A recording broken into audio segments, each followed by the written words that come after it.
Okay, good evening. तो अभी 6 to 7 doubt class करते हैं, ठीक है। फिर 7 to 9, 9 to 11 जो बैच है। तो जिन लोगों को जो भी डाउट्स हैं आप बता सकते हैं, ठीक है। तो ग्रुप में भेज दो। हाँ हाँ ठीक है। तो ये ग्रुप में जो आपने भेजा है ये 43 नंबर क्वेश्चन है कि x1 x2 x3 x4 भी IID random variable having continuous distribution है। बताया नहीं कौन सा डिस्ट्रीब्यूशन है, लेकिन कॉन्टिन्यूअस है। तो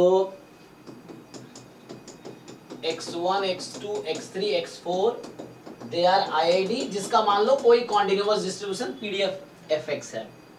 तो पूछ रहा है कि क्या प्रोबेबिलिटी है कि ये जो x3 है that will be less than x2 and that will be maximum less than maximum of x1, x4। ठीक। अब आप समझो, आपके पास 4 रैंडम वेरिएबल है और वो IID है। ठीक। सो 4 रैंडम वेरिएबल क्या है, IID है। ठीक है ना। तो क्या हो सकता है, अब आपको ढूंढना है कि इस तरह कितनी पॉसिबिलिटी। तो पहले ये सोचो आप कि ये 4 रैंडम वेरिएबल है ना, तो अगर आप इस ऑर्डर में अरेंज करते हो, मान लो फर्स्ट इस ऑर्डर में less than second, less than third, less than fourth, आपके पास 4 रैंडम वेरिएबल है। तो इन चारों को अगर इस बॉक्स में अरेंज करना है, so how many ways you can do that. कितने तरीके हैं अरेंज करने के। इन बॉक्स में हम x1 x2 x3 x4 में से कोई भी रख सकते हैं। सो कितने तरीके हैं,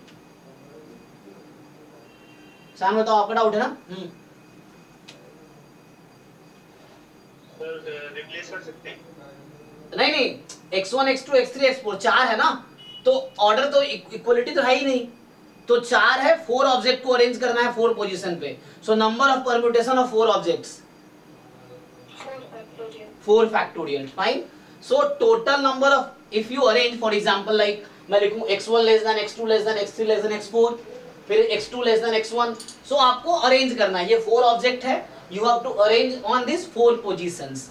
तो फॉर्मूला सिंपल होता है, नंबर ऑफ परम्यूटेशन। अरेंजमेंट मतलब परम्यूटेशन। जब सेलेक्ट करते हैं तो कॉम्बिनेशन होता है। तो सिलेक्शन में क्या ऑर्डर इंपोर्टेंट नहीं होता है, यहाँ ऑर्डर इंपोर्टेंट है। कैसे, जैसे अगर मैं x1 यहाँ रखूँ x2 यहाँ रखूँ तो वो एक अलग कॉम्बिनेशन हुआ, अलग पॉसिबिलिटी है। फिर x2 यहाँ x1 यहाँ, तो वो अलग हुआ, दोनों काउंट होंगे। तो जब ऑर्डर चेंज करने पे काउंट होंगे तो मतलब वो ऑर्डर इंपोर्टेंट है, तो वो परम्यूटेशन में आता है। ऑर्डर इंपोर्टेंट नहीं है तो कॉम्बिनेशन में आता है। तो यहाँ पे ऑर्डर इंपोर्टेंट है तो मतलब 4 ऑब्जेक्ट को अरेंज करना है आपको। तो there are 4 factorial ways. So total number of element in the sample space is 24, मतलब 4 फैक्टोरियल 24 हो गया। ठीक है। मतलब ये जो मॉड लगा रहा हूँ, मॉड नहीं है, इसको कार्डिनलिटी बोलते हैं, number of element in the set. ठीक है ना। तो ये number of element in the sample space total आपका 24 हो गया। अब मैं इसका नाम इवेंट, अब देखो आपको ये सोचना ये एक इवेंट है, suppose probability of event E. So ये मेरा एक इवेंट है। ठीक।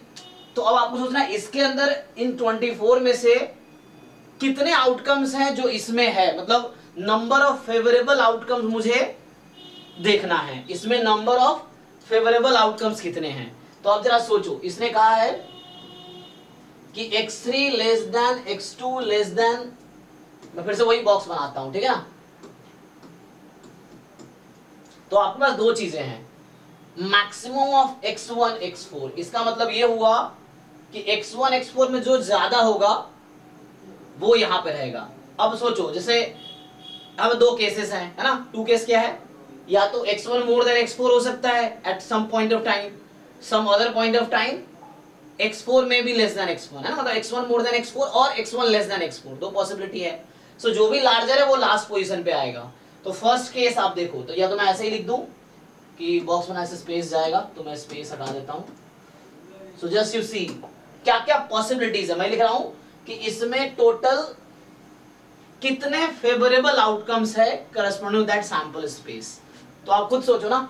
चलो मान लो मैं लिखता हूं कि x1 x4 में, अभी मैं मान लेता हूं x1 मैक्सिमम है, मतलब समझ आता है ना। एग्जांपल के लिए बताता हूं आपको, जैसे मैक्सिमम ऑफ 1, 4, तो क्या आएगा ये,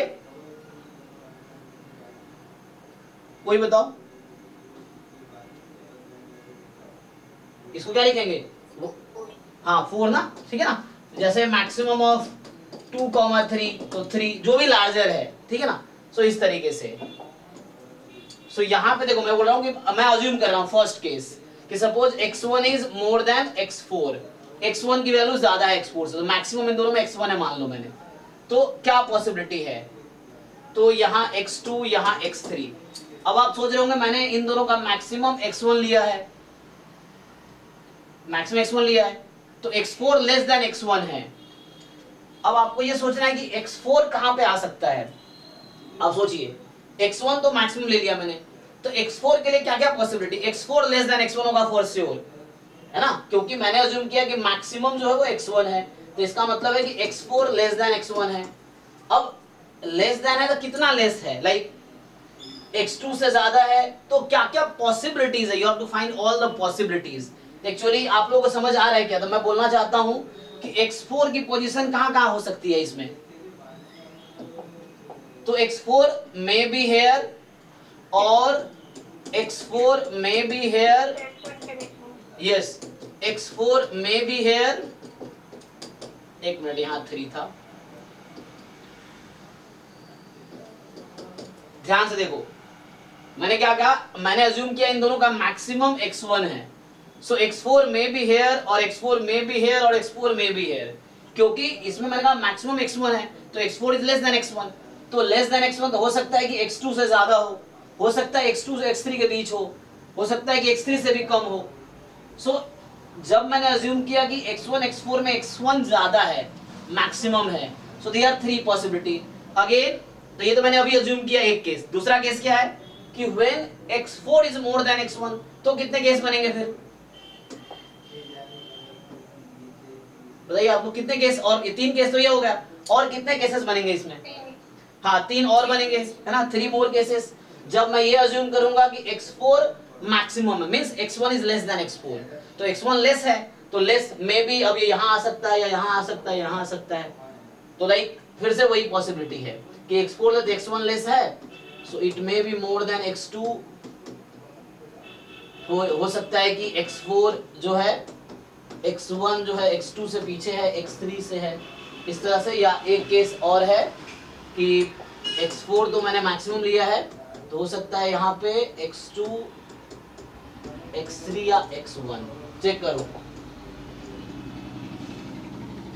अब कोई और केस पॉसिबल नहीं है, देखो हम क्या कर सकते थे, बस x1 ये तो फिक्स है, x3 x2 चेंज नहीं हो सकता यहाँ पे, ये फिक्स कर रखा है कि x3 लेस देन x2 ही होगा, तो हर केस में आप देख रहे होंगे x3 लेस देन x2 ही है, x3 लेस देन x2 ही है। बट केसेस कहां पे बने हैं कि इन दोनों में मैक्सिमम क्या है, तो जब x1 मैक्सिमम है तो x4 इस तरीके से अरेंज हो सकता है, जब x4 मैक्सिमम तो x1 मे बी हेयर और may be here, so total 6 possible cases हैं। तो इसमें जो number of outcoming E upon number of outcoming sample space, so ये जो मैंने लिखा हुआ है ये सैंपल स्पेस था, so number of element in sample space. So अब आप देख लीजिए, तो चाहे कोई भी डिस्ट्रीब्यूशन हो, चुकी ये आईआईडी है, तो आईआईडी है तो इस तरह के केसेस बनेंगे। सो यहाँ पे आ जाएगा टोटल, इसमें 6 थे और टोटल 24 है, तो इसका आंसर 1/4 होगा। चेक कीजिए, ठीक है भाई ईशान,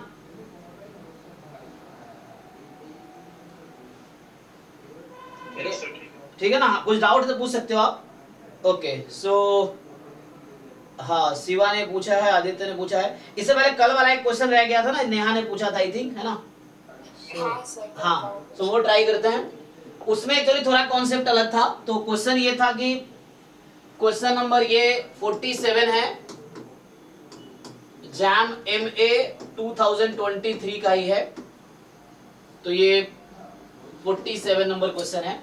उसमें ये था कि fx is equal to x raise to power 1/3, मतलब क्यूब रूट ऑफ x दे रखा था, और ये भी दे रखा था कि f of 3 plus h minus f3 is equal to f dash 3 plus theta of h, मतलब थीटा as a function of h into h, यही था जी। सो द क्वेश्चन वाज, अच्छा यहाँ h था, हाँ सो ये था। तो देन हमारा क्वेश्चन है कि what is limit h tends to 0, हाँ theta of h, so h को जब 0 टेंड करेंगे थीटा h क्या होगी। तो देखो हम लोग इनिशियली ट्राई कर रहे थे कि ठीक है f डैश 3 हो गया, तो यहाँ से एफ डैश है ना 3 प्लस थीटा एच।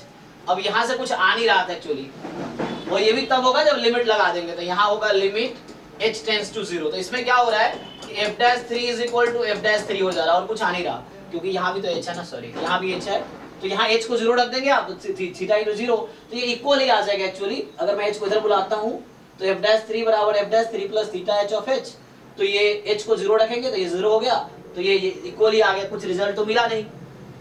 तो इसका दूसरा अप्रोच ये है कि हम लोग यहाँ से f डैश x फाइंड कर लेते हैं। तो जब f डैश x फाइंड करेंगे तो ये आपको पता ही है 1/3 x की पावर -2/3, ठीक है। अब क्या करना है आपको, अच्छा ये बताओ, जैसे आप लोग बाइनोमियल थ्योरम सब लोग जानते हैं, राइट, ये देख लो, जैसे a प्लस b या 1 प्लस x की पावर n, अगर n नेचुरल नंबर है तो क्या होता है एक्सपेंशन इसका, सीरीज एक्सपेंशन में पूछ रहा हूं, जैसे ना 1 प्लस nc0 मतलब 1 हो गया, nc1 x, nc2 x square, nc3 x cube. अच्छा अगर बाइनोमियल एक्सपेंशन में होती है जहां पे n रखा हूं नेचुरल नंबर, तो बाइनोमियल एक्सपेंशन इसका जाएगा ncn x की पावर n तक, राइट, ये होगा। अच्छा अगर मैं इसका सीरीज एक्सपेंशन लिखता हूं, n कोई भी रियल नंबर है, मैं यहाँ नहीं बोला n नेचुरल नंबर है, n में भी -1/3, n में भी -2/3, कुछ भी हो सकता है।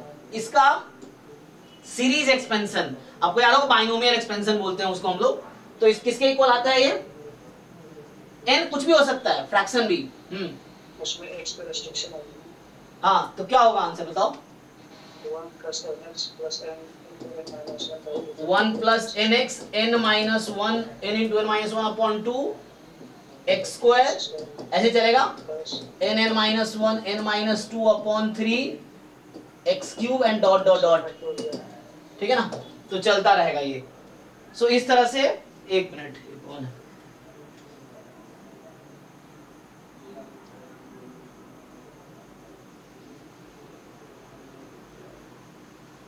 एक मिनट,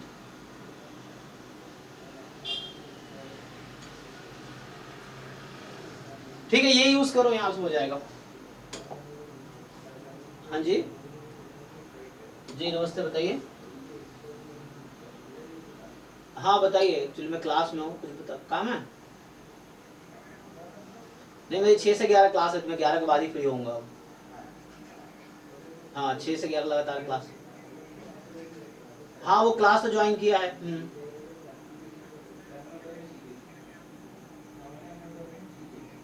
अच्छा ओके,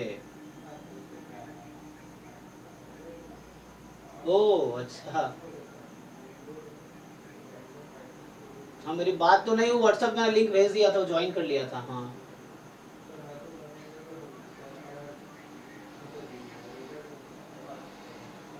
अच्छा ठीक है, मैं बात कर लूंगा उससे। हाँ ठीक है, मैं एक बार बात करूंगा उससे। हाँ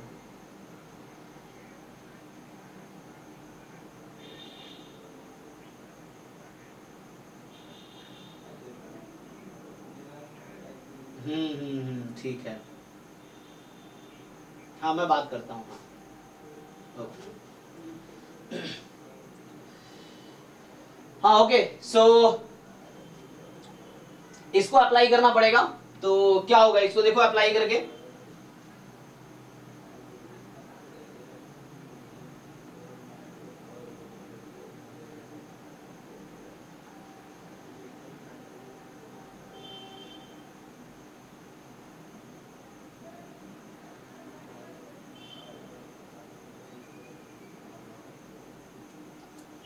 ठीक है ना। तो क्या करेंगे, आओ यहाँ पे आगे देखो। सो अच्छा कहाँ गया,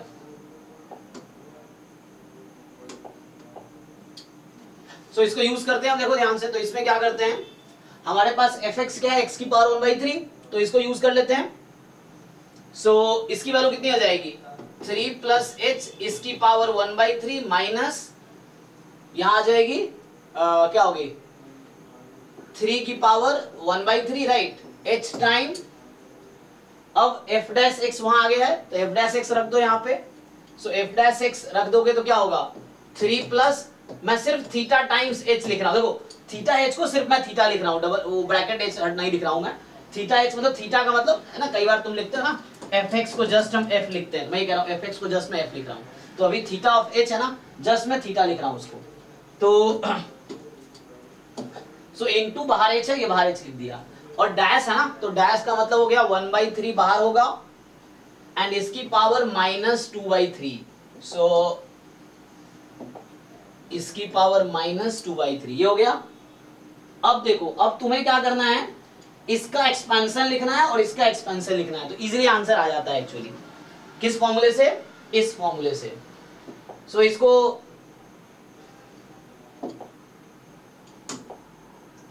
ठीक है, तो इस वाले फॉर्मूले से ये एक्सपेंशन यूज करोगे तो आंसर आ जाएगा। देखो, तो अगर मैं उसके लिए मुझे क्या करना पड़ेगा, पहले यहाँ 1 प्लस समथिंग बनाना पड़ेगा मुझे, है ना, क्योंकि यहाँ पे 1 प्लस एक्स की पावर n है, यहाँ पे ये रेस्ट्रिक्शन होता है I think mod x less than 1, ये होता है ना।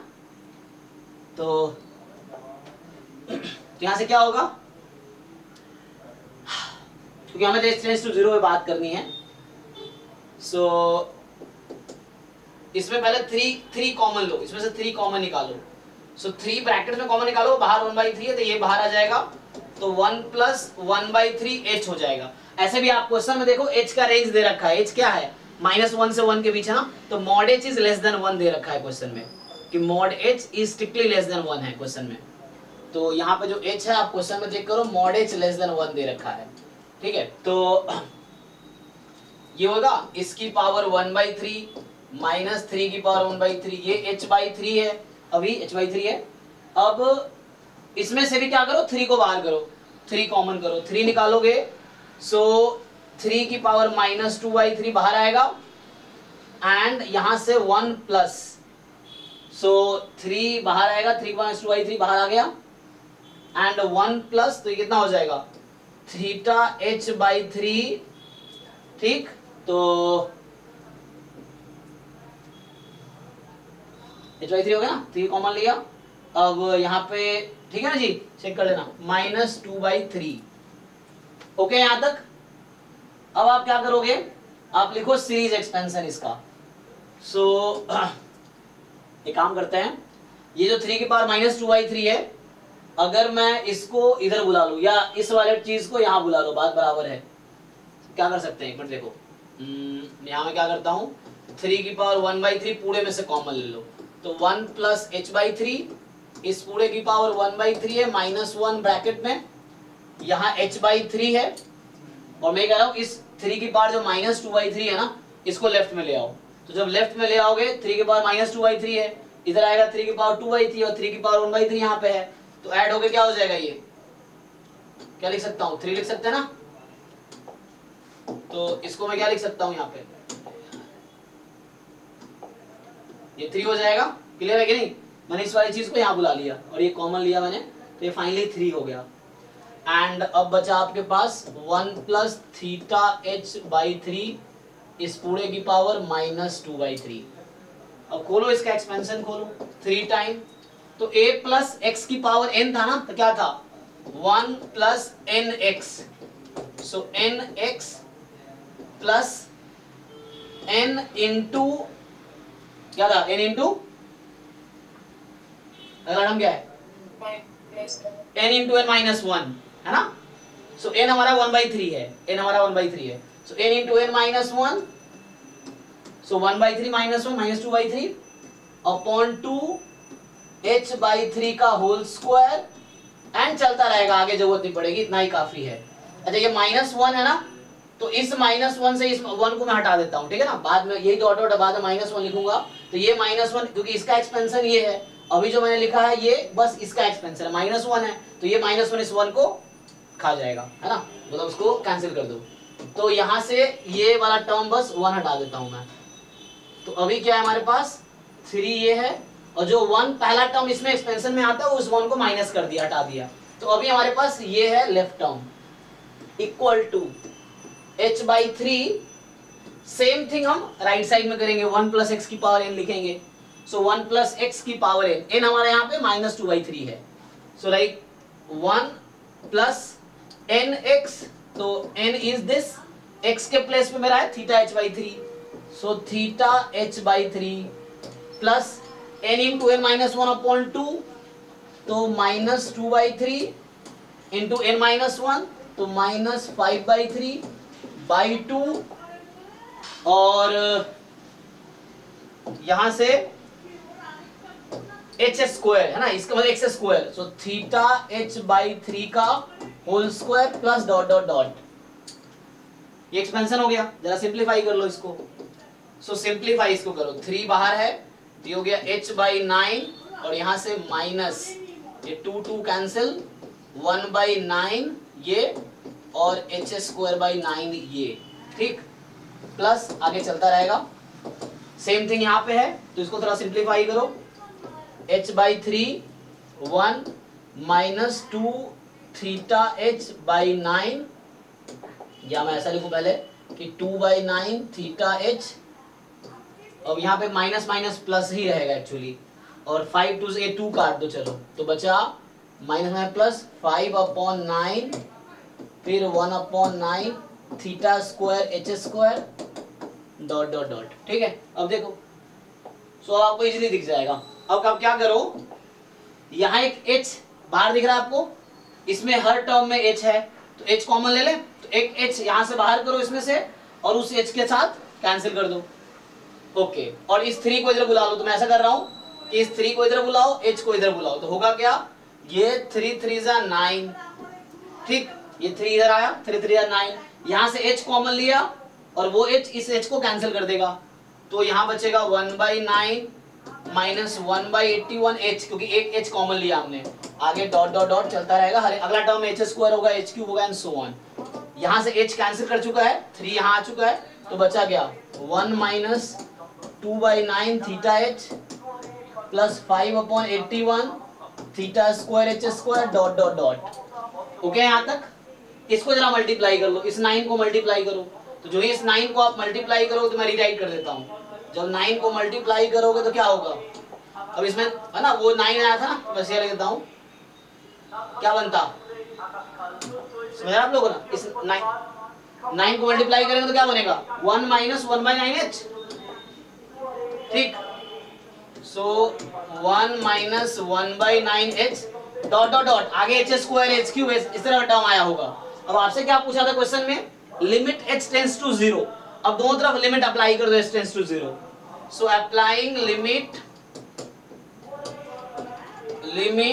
h tends to 0 both side. अब आप खुद ही देख लो, आप ये लिमिट h टेंड्स टू 0 आप बोथ साइड ऑपरेट कर रहे हो, तो क्या बचेगा, जब h को 0 रखोगे तो ये 0 हो गया, अगला h² का टर्म रहा होगा, जो भी होगा h² का टर्म, h³ का टर्म, तो ये सारे टर्म 0 हो गए। अच्छा एक मिनट, यहां मैंने थोड़ा गलत किया है कुछ, नहीं अभी थोड़ा सा एक काम बचा है, अभी नोट लगाओ, अभी थोड़ा सा काम बचा है ना, क्या बचा है कि ये 1 और ये 1 कैंसिल हो गया, राइट, ठीक है। अब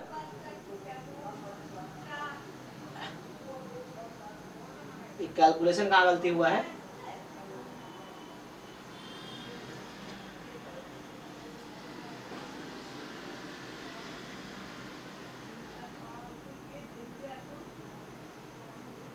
थीटा इंटू एच है ना यहाँ पे, और यहाँ कुछ गड़बड़ है, यहाँ कुछ प्रॉब्लम है, चेक करो मैंने कहीं कैलकुलेशन मिस्टेक किया है, यहाँ से चेक करो,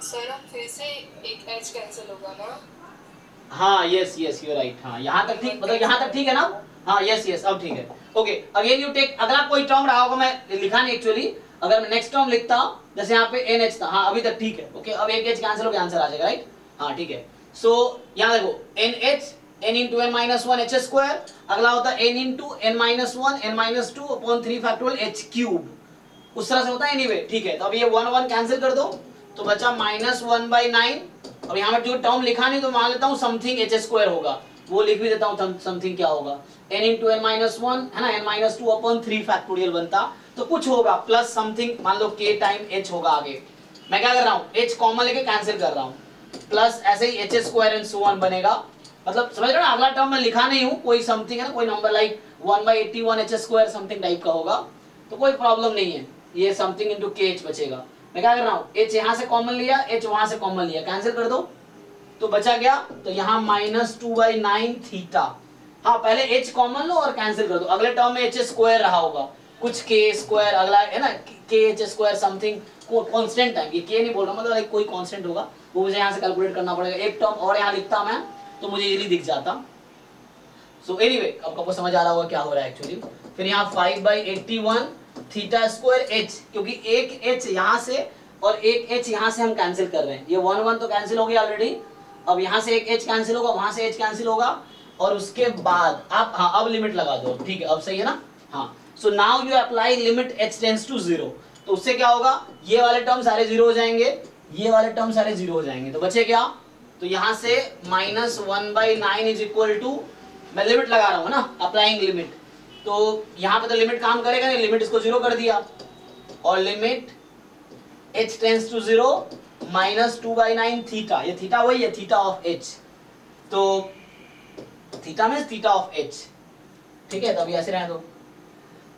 तो देख लो अब तो हो गया ना, क्या है यहाँ से limit h tends to 0 theta किसके इक्वल होगा, थीटा को थीटा h लिख सकते हो अब तुम, so this theta h will theta of h। So क्या आंसर आ गया, 9 9 कैंसिल, माइनस माइनस कैंसिल, 1/2। हाँ अब ठीक है, देख लो एक बार, करेक्ट है ना। हाँ किसी को डाउट एक बार पूछो, किसी स्टेप में दिक्कत हो ना, आप लिख के देखो मैंने क्या यूज किया है। सो थोड़ा सा ना मुझे भी कंफ्यूजन हो गया था वहां पे। सो ठीक है अब है ना h यहाँ पे h हर टर्म में एक्चुअली है, यहाँ भी h है, सो h कॉमन लेके फिर वो कैंसिल हो जाएगा और बाकी h टेंड्स टू 0 करने पे ये सारे जीरो हो जाएंगे। अभी 0 इज इक्वल टू 0 हो रहा था क्योंकि वो ध्यान नहीं दिया ना, तो अभी यहाँ पे h यहाँ से कैंसिल, h यहाँ से कैंसिल एंड देन फाइन, ठीक है, तो ये ओके है। तो इस तरीके से सॉल्व करना पड़ेगा।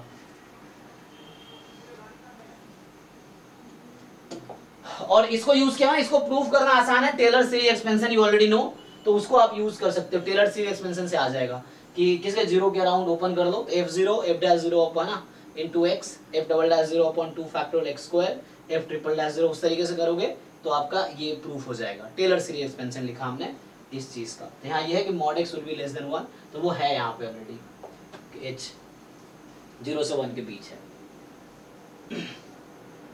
ठीक है चलो, तो ये हो गया। नेक्स्ट जो ग्रुप में है वो क्वेश्चन देखते हैं।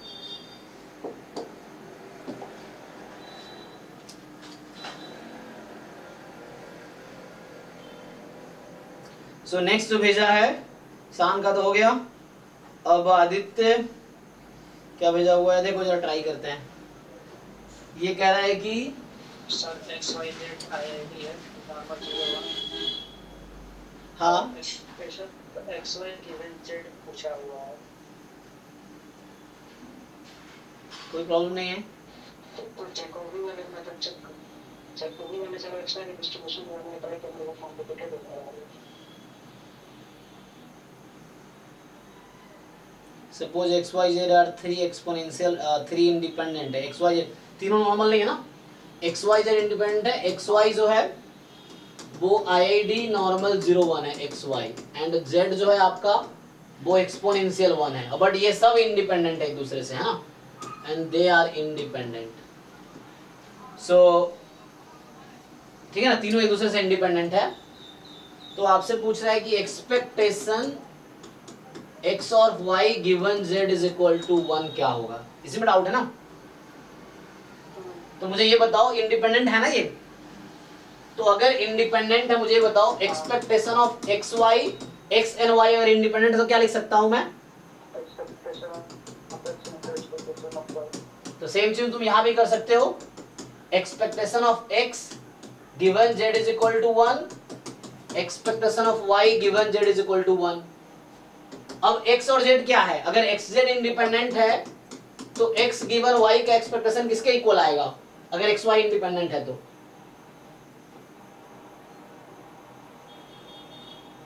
multiplication of x. यस, क्योंकि y विल नॉट इफेक्ट ना, बिकॉज y तो इंडिपेंडेंट, बोलो x and y are, in fact इतना क्यों लिखना था मुझे, since x y are independent of z, तो no problem, this is just x y, z given हो ना गिवन हो क्या ही फर्क पड़ता है x y को, क्यों, क्योंकि वो तो इंडिपेंडेंट है ना, x y z are mutually independent, तो x into y जो भी होगा that will also be independent of z, so this thing is exactly this, and since x y are alone independent, मतलब x y are also mutually independent, तो this into this, अब देख लो बता ही रखा है, सेम चीज अगले पार्ट में होगा। तो जब भी गिवन हो, कंडीशनल का कोई इंपॉर्टेंस नहीं इंडिपेंडेंट केस में, है ना, कंडीशन कब इंपॉर्टेंट है, जब वो डिपेंडेंट है किसी पर, इंडिपेंडेंट तो कोई प्रॉब्लम नहीं है, सो कंडीशनल हट जाएगा because of independence. Next Shiva ने पूछा है आई थिंक क्वेश्चन 3, चलो 3, so the 3 question is f आपको दे रखा है 142 r, ठीक, and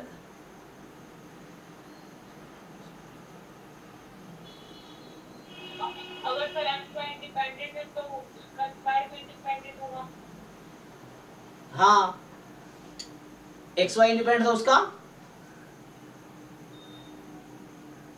Y x square y square, हाँ यस यस, ये भी इंडिपेंडेंट।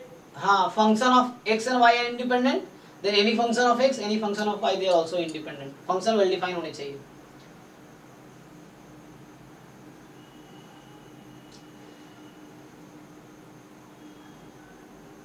तो यहाँ पे क्या हमारे पास f जो है 142r be the uniformly continuous function।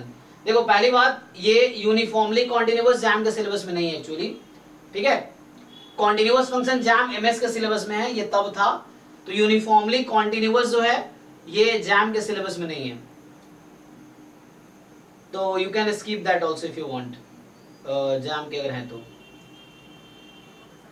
और एन क्या है, कॉची है, तो इसको अभी स्किप करो, जब गेट का पर्टिकुलर बैच करेंगे तब डिस्कस करेंगे। तो इसे मतलब सिलेबस आप ध्यान से देखो, कोई जैम का बच्चा है अगर कोई क्वेश्चन कर रहे हो आप, तो सिलेबस आपके पास होने चाहिए, बहुत सारी क्वेश्चंस ऐसे होते हैं टॉपिक जो आपके आउट ऑफ सिलेबस, जो आपसे नहीं होंगे, तो उसको इग्नोर करो, कोई दिक्कत नहीं। हाँ नेक्स्ट, और कोई डाउट है कि नहीं, खत्म? इसका एक फोर्थ वाला भी बता दीजिएगा, जो फोर्थ वन क्वेश्चन है सर, कन्वर्जेंट तो हो रहा है लेकिन सबसे पहले फोर्थ जो है कि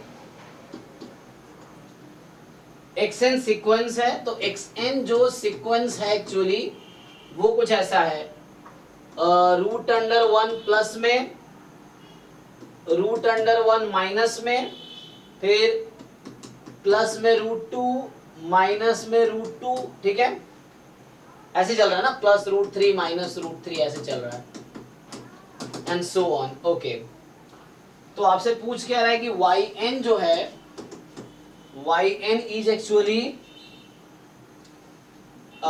x1 x2 up to xn upon n है।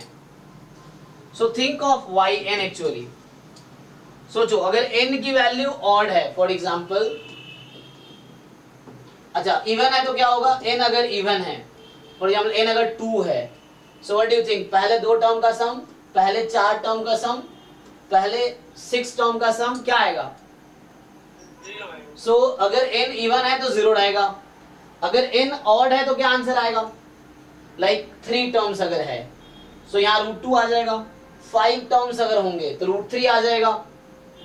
तो बताइए n अगर ऑड है तो क्या आंसर आएगा,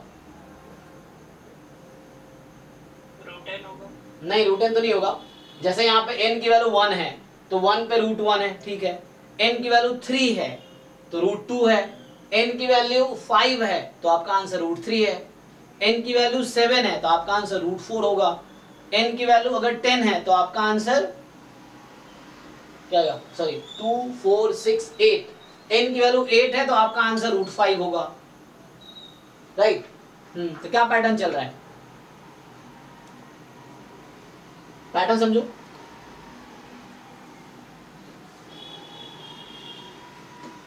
n 1 है तो ये जो yn है, मैं ये बोल रहा हूँ yn की वैल्यू जो है yn आपका √1 है, n 2 है, n 3 है, ऑड के लिए बात करें ना, तो yn आपका √2 है, n आपका 5 है तो yn √3 है, n आपका अगर 7 होता तो yn √8 है, आप सॉरी √1 2 3 4 √4 ना, √4 है। पैटर्न समझिए क्या चल रहा है। 7 और 4 में क्या रिलेशन है, 5 3 में क्या है, 2 और 3 और 2 में क्या रिलेशन है,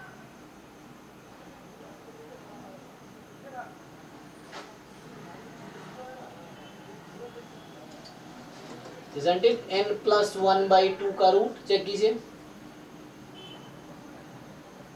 n को 1 रखेंगे 2/2 1 हो गया, n को 3 रखेंगे 4/2 2 हो गया, n को 5 रखेंगे 5 plus 1 6/2 √3, n को 7 रखेंगे 7 plus 1 8/2।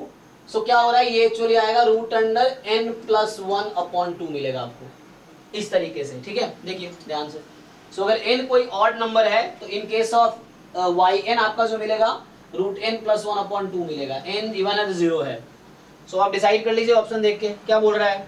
Then the sequence yn is, इसके टर्म्स कैसे हैं, अगर मैं yn लिख के दिखाऊं तो पहला टर्म n 1 रखेंगे तो मेरा आंसर आएगा √1, n 2 है तो आंसर है 0, n 3 है तो आंसर है √2, अगला है 0, √3 0, एक मिनट सॉरी यहाँ गलत हो रहा है, √4 0, √5 0, ये आपका yn है। अब आप डिसाइड कर लीजिए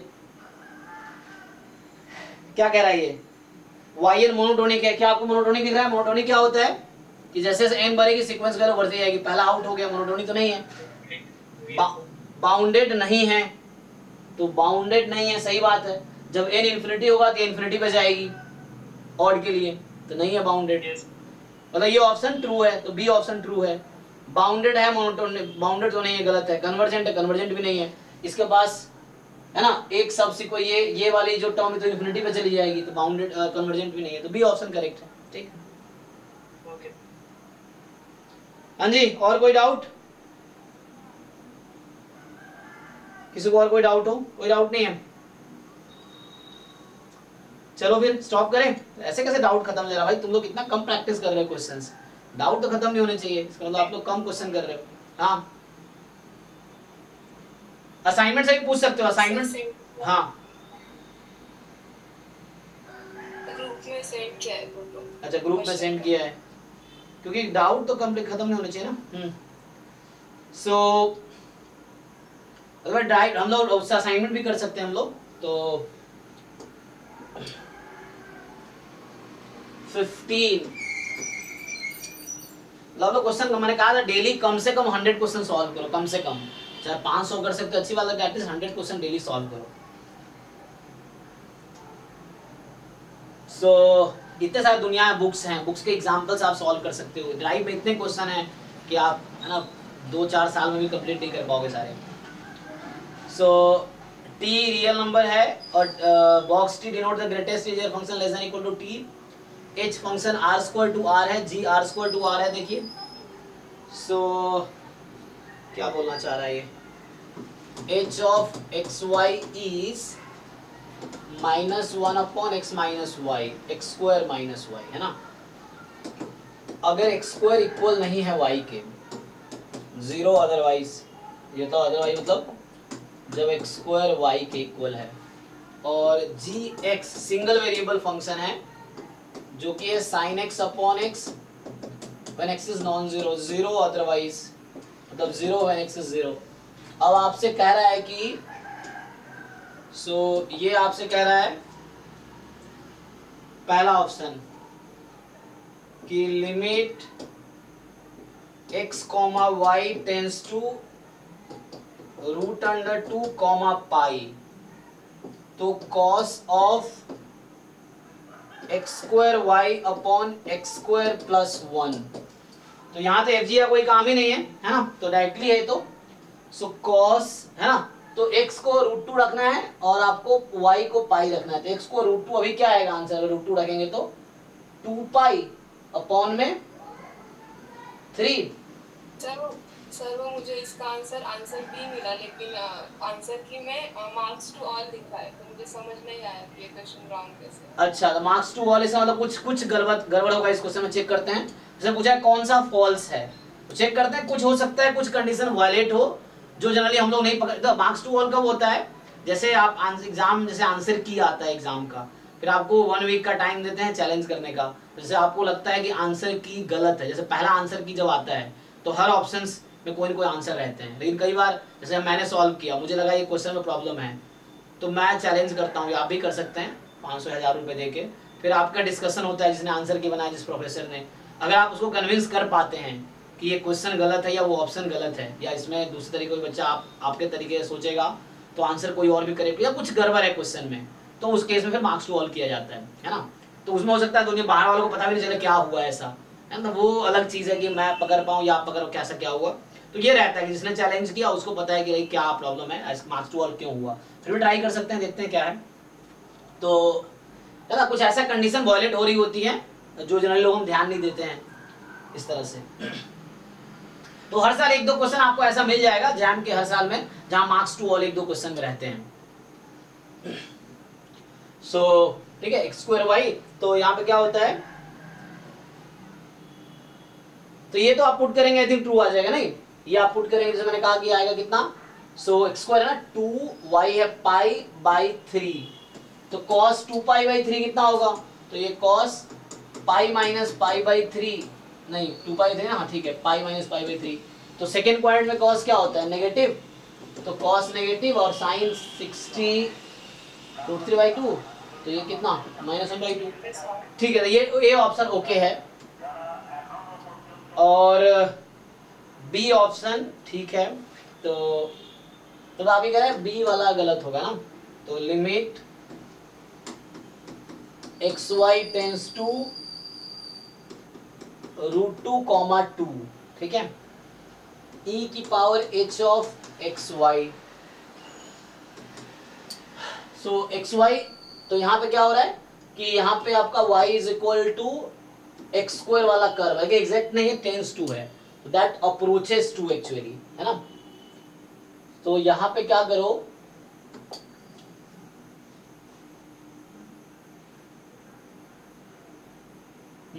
तो अगर आप ऐसे पुट करोगे तो क्या आंसर आएगा आपका,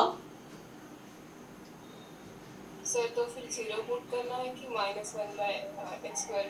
नहीं एग्जैक्ट थोड़ी है, x टेंस टू है, तो x approaches to that point, इसका मतलब xy is not equal to, मतलब यहाँ पे ये वाला आएगा, तो ये आएगा ना, लिमिट xy टेंस टू √2, 2, तो यहाँ टेंस टू एग्जैक्टली इक्वल नहीं है ना, यहाँ पे एग्जैक्टली है ना, ये बोल रहा है, तो टेंस टू मतलब not actually x tends to √2, y tends to 2 actually इस तरह से है, बट इसका मतलब नहीं कि actually y² is equal to x है, तो मतलब x² is equal to y है, ऐसा नहीं है। तो यहाँ पे क्या है कि जब आप पुट करेंगे तो e की पावर h, आप हाँ क्वेश्चन ये है कि व्हाट टू चूज, तो जैसे आपको याद, जैसे यहीं पे क्वेश्चन रहता है, आप इसमें x टेंस टू 0 लिखा रहता है, तो आप क्या चूज करते हैं, 0 या sin x अपॉन x, इसमें g में, हाँ बिकॉज टेंस टू का मतलब अप्रोचेस टू, नॉट एग्जैक्टली, तो यहाँ भी अप्रोचेस टू नॉट एग्जैक्टली, तो लाइक यहाँ भी यही वाला पहला वाला फंक्शन ही चूज होगा, तो पहला वाला फंक्शन अगर आप चूज करेंगे तो e की पावर आ जाएगा -1 अपॉन कितना, x² माइनस y ना, और ये आंसर किसके इक्वल आएगा, अभी आप वैल्यू पुट कर देंगे तो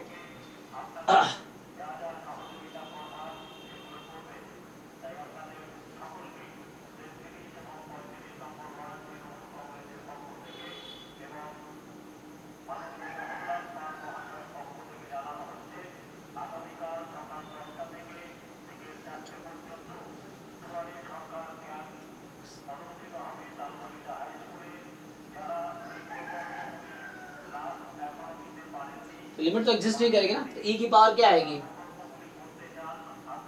फॉल्स पूछा था ना, तो अभी आप पुट करेंगे तो क्या आंसर आएगा, x को आप √2 रखिए और y को 2 रखिए, तो क्या आंसर आ जाएगा ऐसे तो, लेकिन हाँ e की पावर -∞ हो जाएगी, अच्छा लेकिन आपको कैसे पता ये +∞ होगा -∞ होगा, हाउ डू यू नो? मतलब ये है कि x रूट टू में ऐसे पुट करेंगे आप तो -1/0 हो जाएगा ना e की पावर। तो अब अगर x की रूट टू के राइट हैंड लिमिट है मान लो और y 2 का लेफ्ट हैंड लिमिट है तो वो पॉजिटिव हो जाएगी x² - y। और उस केस में एक बार आपका e की पावर -∞ 0 आएगा और एक बार e की पावर +∞, ठीक है ना, तो दोनों वैल्यू आ जाएगी। तो ये डज नॉट एग्जिस्ट आएगी ना, ये डज नॉट एग्जिस्ट आएगी।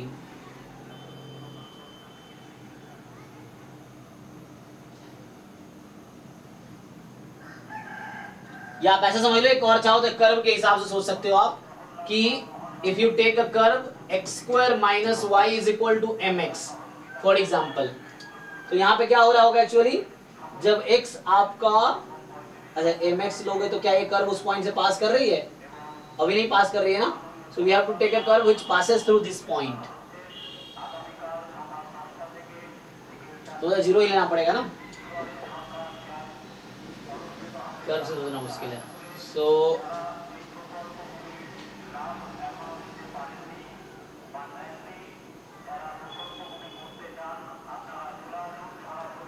ठीक है, एनीवे कोई दिक्कत नहीं है। समझ पा रहे मैं कहना क्या चाह रहा हूँ? जैसे इस केस में क्या है कि x² - y जो है दैट मे बी पॉजिटिव और x² - मे बी नेगेटिव। ये आप एग्री करते हो कि नहीं? जब xy अप्रोच करेगी √2, 2 पे तो ऐसा होगा, जैसे है ना, मान लो जब x √2 के राइट हैंड लिमिट है तो x² 2 से ज्यादा होगी थोड़ी सी, और मान लो y 2 के लेफ्ट हैंड में है ना, ऐसा कोई पॉइंट में, तो उस सर्कल में कहीं भी पॉइंट ले सकता हूं मैं। तो अब ऐसा पॉइंट हो जहां पे x जो है √2 से ज्यादा है और y 2 से कम है, तो लाइक तुम first second third fourth quadrant में पॉइंट ले लो, तो फोर्थ क्वाड्रेंट में पॉइंट मतलब उस तरह से जो नेबरहुड होगा, तो क्वाड्रेंट बनाओगे तो उसके फोर्थ क्वाड्रेंट में जो आएगा, तो ये नहीं हो सकता है ना। तो इसीलिए एक बार e की पावर -∞ बनेगी, एक बार e की पावर +∞ बनेगी एक्चुअली, तो इसीलिए डज नॉट एग्जिस्ट होगा ये, ठीक है।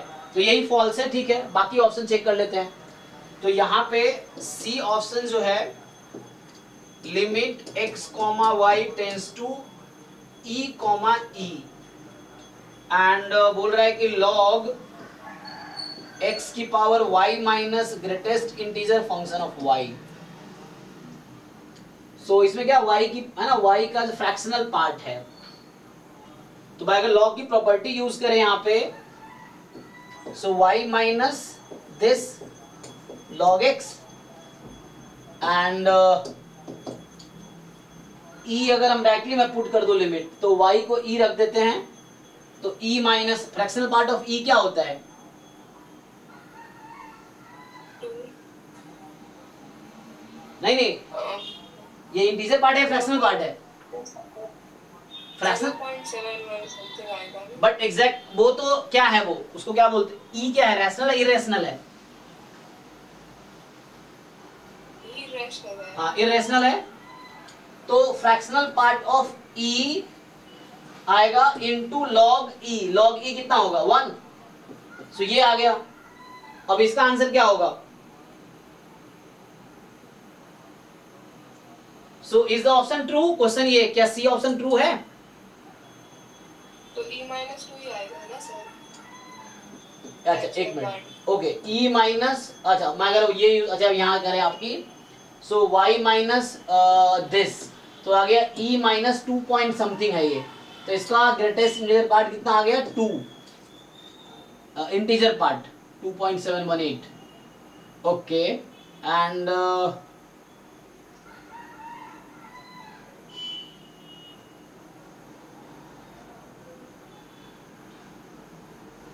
इस तरीके से अगर मैं डायरेक्ट ऐसे सॉल्व करते, x की पावर y माइनस दिस, तो fractional part of e and e की power fractional part of e।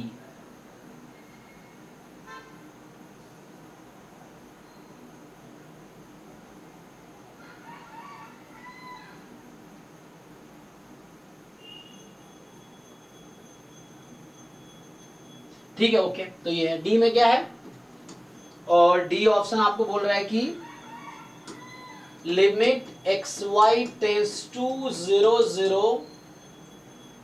e की power 2y gx is equal to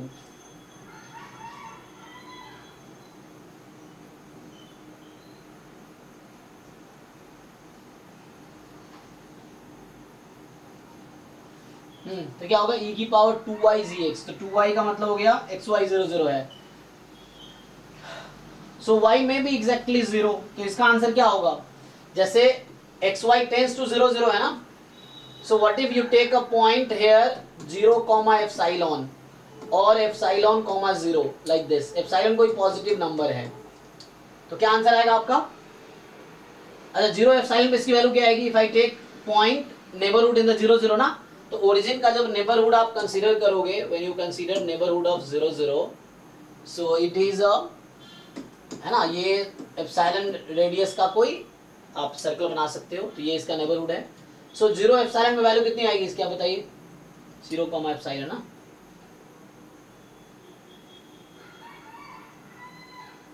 sir 1 कैसे एप्सिलॉन 0 पे क्या वैल्यू आएगी,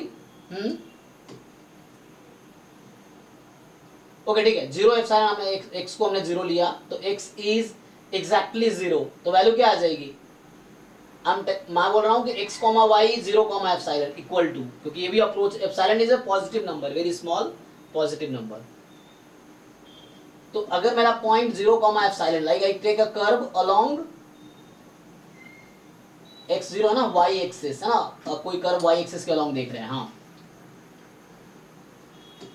एंड एप्सिलॉन कॉमा 0 पे क्या आंसर होगा, 1 होगा, आर यू श्योर,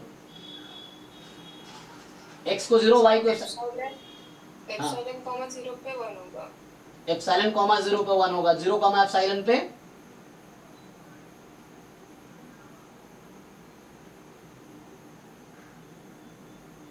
बताओ, 0 कॉमा, अरे ये चेक करो ना यहाँ पे, so if I take x as 0, x coordinate 0 है अगर, तो g0 की वैल्यू कितनी है,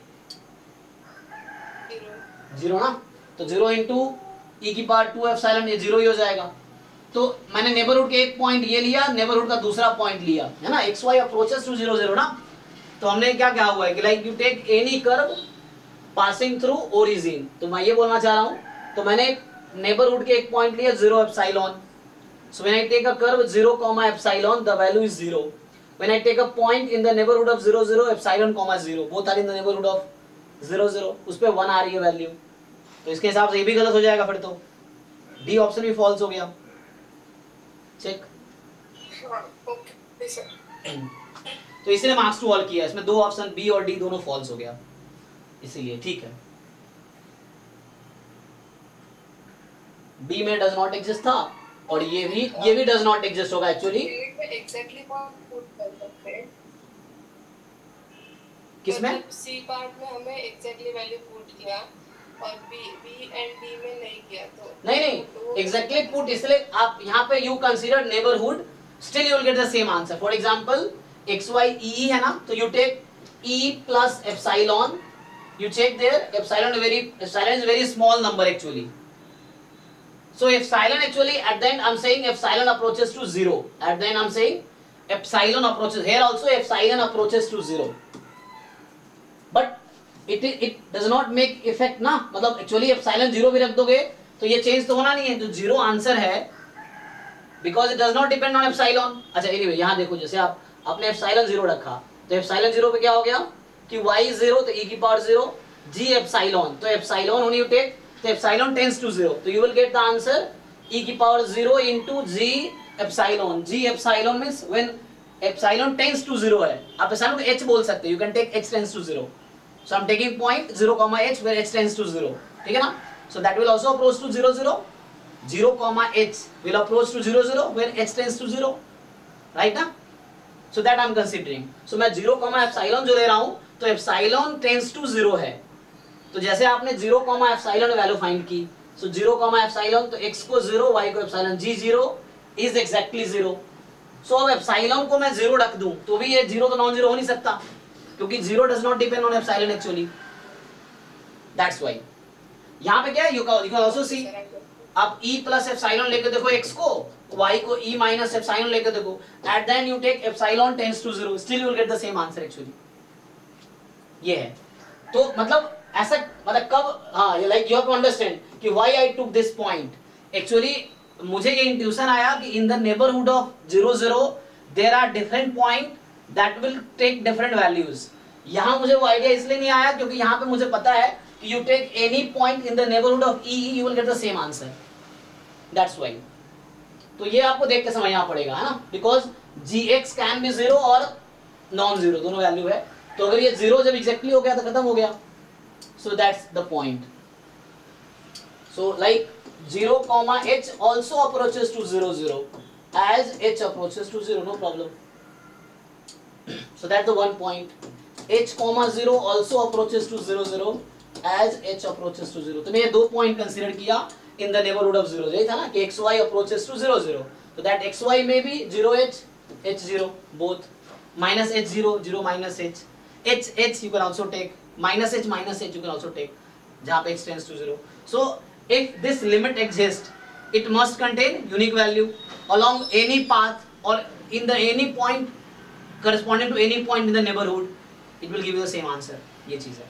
तो ये does not exist हो रहा है, तो B and D ऑप्शन में does not exist आ रहा है in the neighborhood। यहाँ पे यही कर रहा था मैं कि मैंने दो बार सोचा कि ऐसा पॉइंट लूँ जहाँ ऐसा हो जाए और एक ऐसा पॉइंट लूँ जहाँ ऐसा हो जाए, तो दोनों की corresponding अलग अलग आंसर आएगा, तो मीन्स does not exist। तो यही आपको सोचना है कि क्या नेबरहुड के सारे पॉइंट पे सेम आंसर आ रहा है, तो limit must be unique, but unique नहीं आ रहा है बी एंड डी में, इसीलिए इसमें मार्क्स 2 वाले। ठीक है, ओके। सो आई थिंक हाँ सर ये मार्क्स टू ऑल में सबको मार्क्स मिलता है कि जिन्होंने अटेम्प्ट किया उनको ही? नहीं नहीं, सबको मिलेगा, जो अटेम्प्ट नहीं किया उनको भी, किया उसको भी, सबको मिलेगा।